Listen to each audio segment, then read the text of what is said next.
Welcome friends to this video. We are going to be learning how to draw the skull proportions using the Loomis method. I'm going to do this in two views. We're going to start with the front and then we'll do the side view.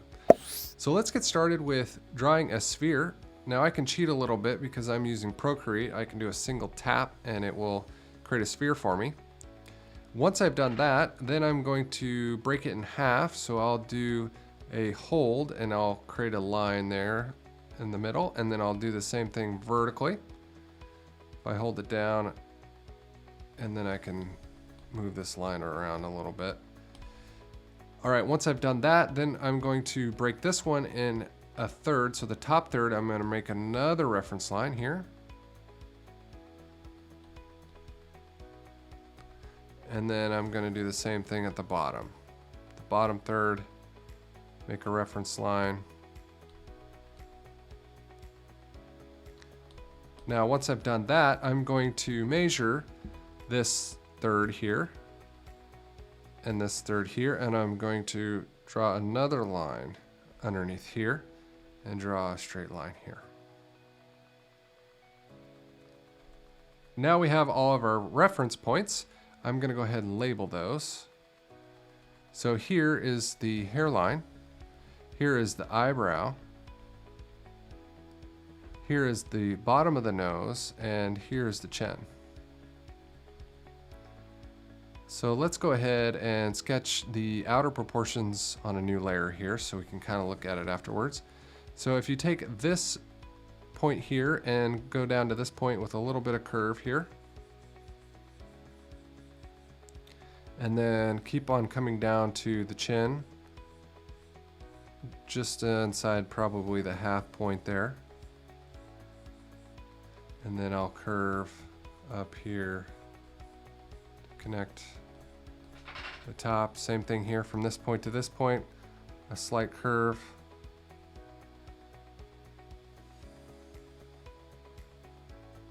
And then round it down here to the chin. And round that a bit more. And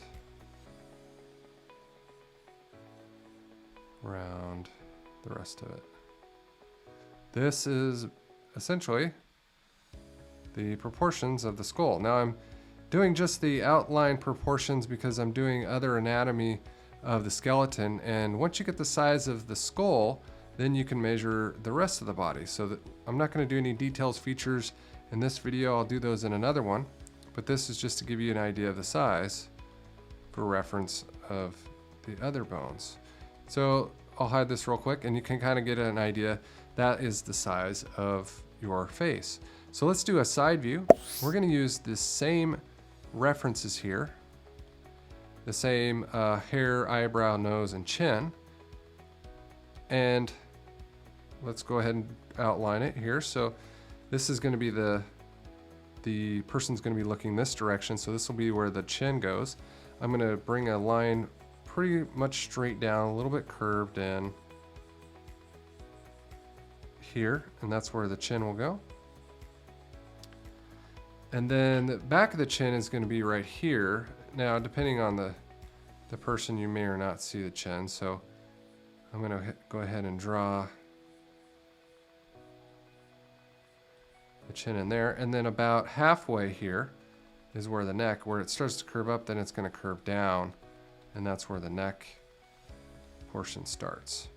Now the back of the neck is right around here, where the nose is. It's gonna curve in a bit and then curve back out.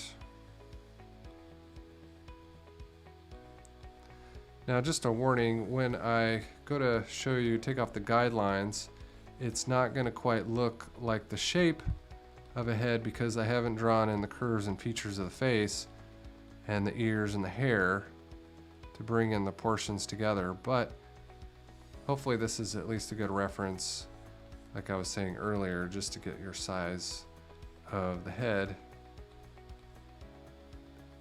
to draw the rest of the body. All right, yeah, I'll preview there. So that's kind of the size of the head there. It does kind of look like an iRobot.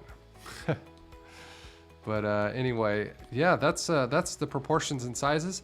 I hope you found this helpful, and leave any comments or suggestions on videos that you'd like to see.